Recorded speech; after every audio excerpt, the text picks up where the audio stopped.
네, 2021년 9월 10일 이정훈입니다. 오늘 또 정치적으로 큰 사건들이 있었네요.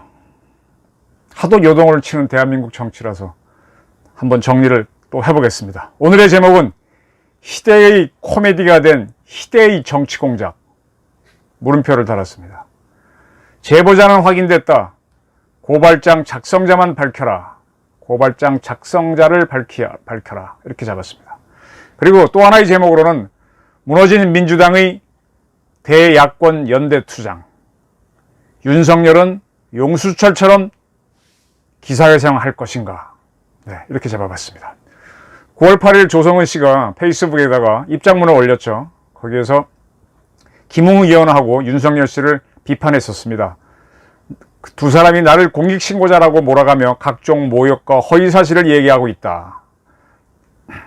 나는 그 어떤 정당 활동 내지는 대선 캠프에서 활동하지 않음에도 당내 기자들에게 이재명 캠프 등 국민의힘이 아닌 황당한 캠프 활동을 한다는 허위사실도 유포했다라고 하면서 두 사람에 대한 법적 대응을 예고했었습니다.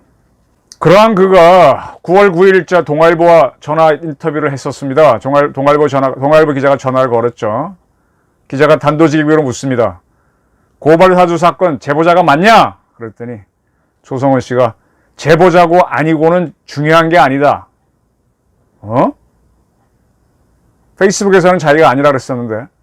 그리고 제보자 색출 프레임은 결국 사건을 뭉개려고 하는 것이고 제보와 공익신고를 받는 등 당 운영에 심각한 저해가 생긴다. 뭔 소리인지 잘 모르겠는데 횡설수설을 했습니다. 이런 이야기를 한 걸 동아일보가 보도했었죠.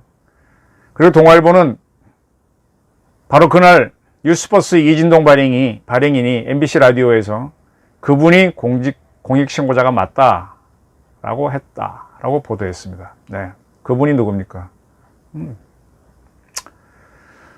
그리고 하루가 지난 9월 10일 조선일보가 역시 조성은 씨와 인터뷰를 했습니다. 조성은 씨는 내가 제보자 그리고 공익신고자가 맞다라 그랬습니다.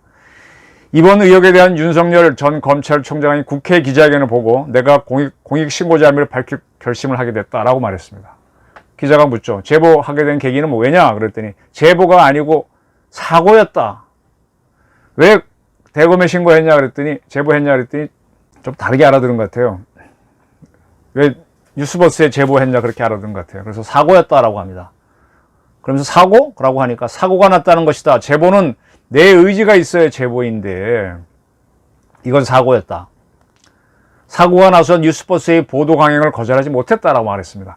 이런 얘기를 하고 나서 딱 보니까는 이 조성은 씨는 제보자라고 할 때는 뉴스버스에 제보한 걸 얘기하는 거고 공익신고자라고 할 때는 대검에 신고를 한 거를 표현하는 걸로 알 수가 있습니다. 기자가 보다 구체적으로 설명하라 그랬더니 그 취재 정도만으로는 좀 어렵겠다며 나는 보도를 당초 바라지 않았다. 그런데 저쪽 뉴스버스에서 추가 취재를 했기 때문에 그들이 의혹 보도하는 것을 막지 못했다. 이렇게 얘기했습니다. 자기가 적극적으로 알려준 게 아니었다는 얘기죠. 왜 보도를 원치 않았냐 그랬더니 내가 신뢰가 있지 않냐. 나도 사람인데. 국민의힘인 김웅 의원에 대해서는 화가 났지만 감정이 안 좋았던 모양입니다. 저 사람의 불행은 바라지 않는다. 나와 일한 사람에 대한 예의는 아니라고 생각했다. 물론 의혹이 맞다고 하면 일이 크지. 취재가 들어와서 등 떠밀리듯이 내가 말했던 것이다. 한번 하자. 막 그러더라. 제가 신정아 변양균 사건에서 쭉 따라갔을 때 무리한 취재가 있었다는 걸 한번 살짝 말씀드린 적이 있죠. 밀어붙이는 특징이 있죠. 내가 명시적으로 반대를 했는데도 기사를 썼다. 신분을 감추고 있다가 이렇게 제보자, 공익신고자임을 밝히고 결심한 이유가 뭔가 그랬더니 윤석열 씨의 국회 기자회견을 보고서다. 묻습니다. 대검에 공익신고를 했냐? 했다? 라고 물으니까 지금 봐도 잘했다고 생각한다. 권익위는 공익신고 시 60일이 걸린다. 첩보 수준인데. 이거 중요한 말이죠. 자기가 뉴스버스 기자한테 얘기한 건 첩보 수준인데 이게 사실이면 대검 수뇌부의 비위 문제 아닌가? 왜? 임준성 씨가 대검에 있었으니까. 그런데 이걸 첩보 수준인데 이걸 권익위에 던진다? 대검에 대한 걸 할 수 있을까? 제대로 될 수 없다고 봤다. 정직하게 정확하게 나가야 역풍을 맞지 않는다고 봤다. 그래서 원본 자료 다 가져다가 대검에 제출했다. 이렇게 윤석열 총장이 손가락질하며 나올 것도 예측했다. 그래서 대검에 공익신고했다. 본인이 대검에 신고했다고 밝혔습니다. 다 밝혀졌죠. 이러한 조성은 씨가 9월 10일 오후 JTBC 뉴스룸에 출연했습니다. 그리고 그냥 온 게 아니라 대검에 제출했다가 돌려받은 휴대전화 등도 갖고 왔습니다. 보여줬습니다. 그리고 자신이 제보자를 밝혔습니다. 2020년 4월 김웅 당시 국힘당 후보자죠. 후보자가 자신에게 이 문제의 고발장을 전달한 뒤 꼭 대검 민원실에다가 접수를 해야 하고 중앙지검은 절대로 안 된다고 했다라고 말했습니다. 그래서 김웅 의원이 자료를 넘기면서 특별하게 했던 말이 있나? 라고 물었더니 맞습니다. 첫 번째 4월 3일에 제출했던 이미지와 고발장들에서는 특별한 그런 내용들이 없었는데요. 자료 화면에 나와 있다시피 4월 8일 고발장까지 전송한 후에 이제 부재중 텔레그램 전화가 온 후 다시 일반 전화로 연결이 돼서 꼭 대검 민원실에다가 접수를 해야 하고 중앙지검은 절대 안 된다라는 말씀을 김 후보자가 했다라고 했습니다. 그리고 김웅 후보자로부터 고발장을 받은 이유가 뭐냐라는 거에 대해서는 N번방 타스크포스나 선대위 차원에서 여러 가지 하다 보니 여러 제보를 받는다는 것을 알고 있던 차에 함께 주셨던 것은 아닐까 그런 생각을 합니다. 네. 준 의도는 정확하게 모른다 이런 얘기죠. 그리고 그거를 뉴스버스에 전달한 경위에 대해서는 뉴스버스 담당 취재 기자인 전혁수 기자와는 사적으로 자주까지는 아니더라도 온라인상이나 오프라인상에서 교감이나 이런 것들을 하고 있었고요. 제가 당시 이상했던 지점들이 있다. 그래서 이러한 부분들은 어떤 건지 보자 하고 대화창을 같이 봤죠. 그랬는데 이분이 법조나 이런 데서 여러 번 출입을 하셨다 보니까 본 이름 같다. 손준성이라는 이름을 대해서. 그래서 검사 아니에요? 글쎄 캠프 사람인 줄 알았는데 이렇게 얘기를 해서 전 기자가 법조인 대장 한번 찾아보겠다. 그 화면 캡처 하나를 좀 보내달라고 말씀하셨죠. 그래서 보냈더니 손준성이라는 이름이 대검의 검사였다. 이렇게 그런 얘기죠. 그리고 지난해 8월 조성은 씨가 전달받은 그러니까 4월 3일, 8일 날 조성은 씨가 이제 김웅 후보자로부터 고발장을 받았죠. 그와 같은 취지의 고발장이 그해 8월 달 국민의힘에서 최강욱 의원을 고발할 때 사용하게 됩니다. 그래서 지난해 8월 조성은 씨가 전달받은 고발장 취지로 지난해 8월에 조성은 씨가 전달받은 고발장 취지로 국힘당이 최강욱 의원을 고발한 것에 대해서는 이렇게 얘기합니다. 제가 2020년 6월 전후로는 그 이후에는 당에는 아예 발길을 끊었기 때문에 그때 이후의 당 사정은 하나도 모른다. 그 특정 캠프가 열려졌다는 의혹에 대해서는 굉장히 황당하고 모욕을 당하고 있다고 느꼈고 또한 사실 참여하지 않는 캠프에 가서 제가 참여하지 않고 있다는 것을 확인해 주십시오 하고 할 수도 없는 노릇이다.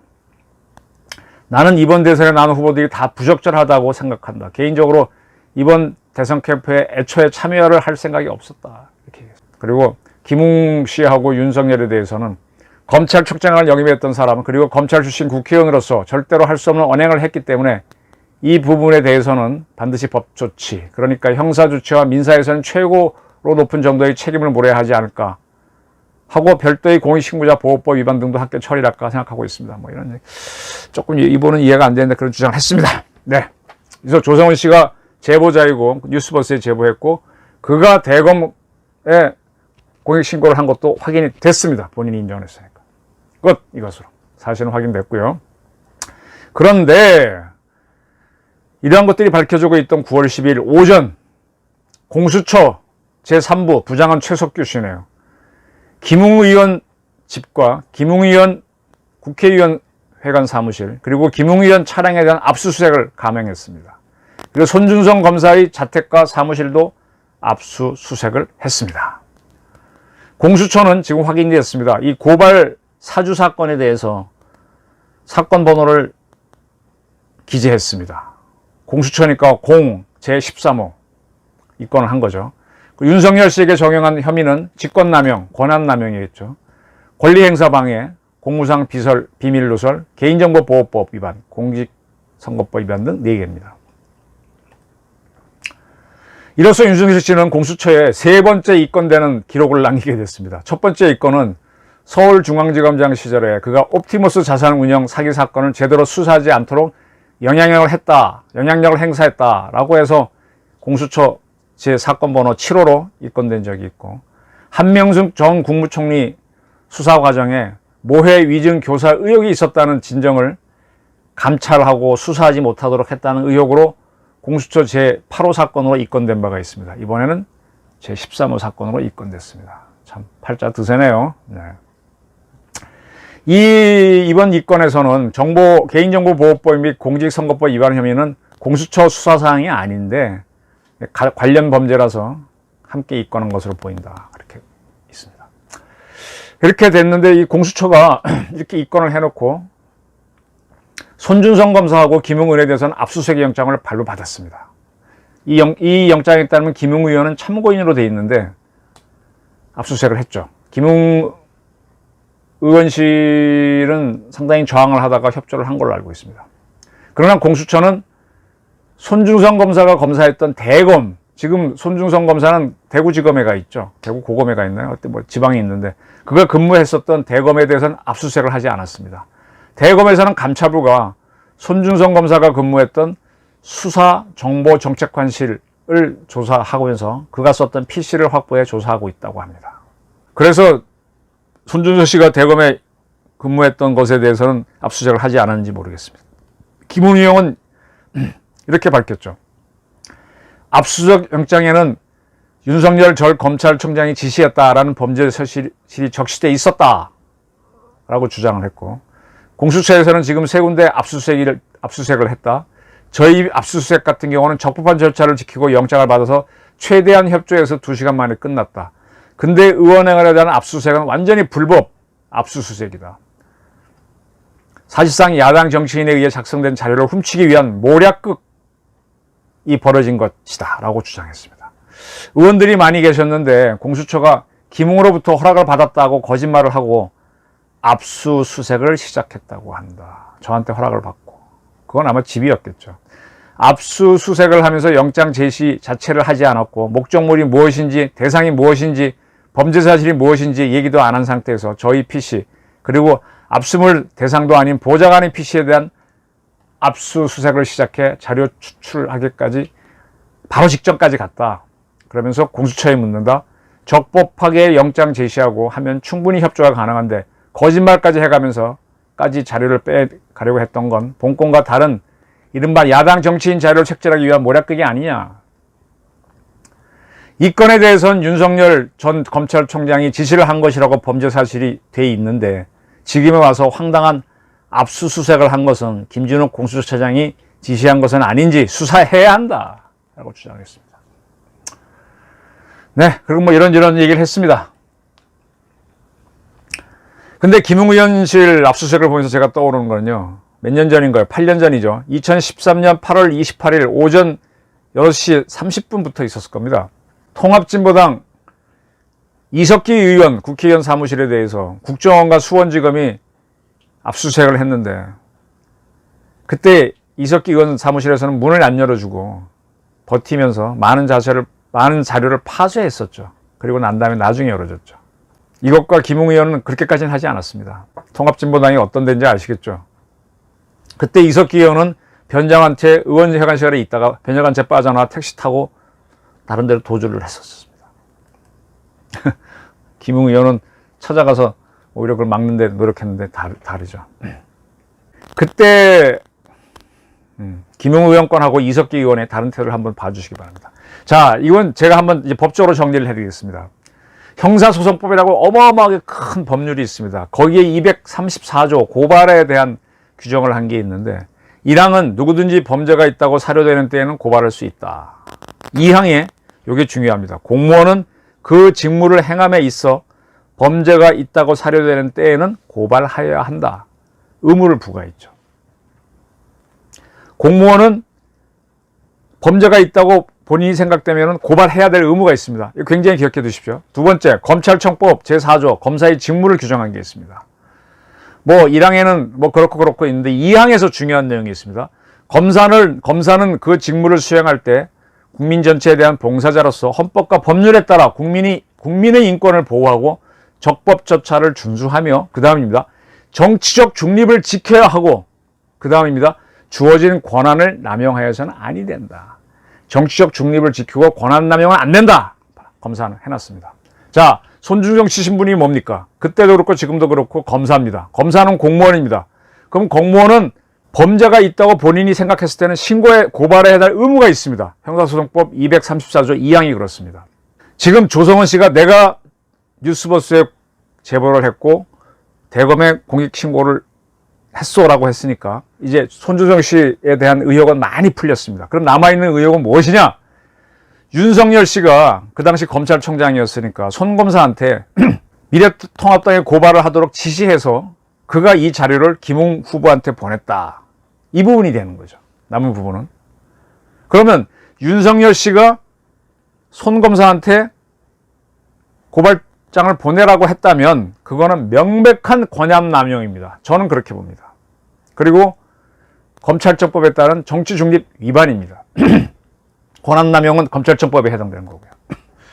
저와 같은 판단은 국민권익위원장 전현희 씨도 했어요.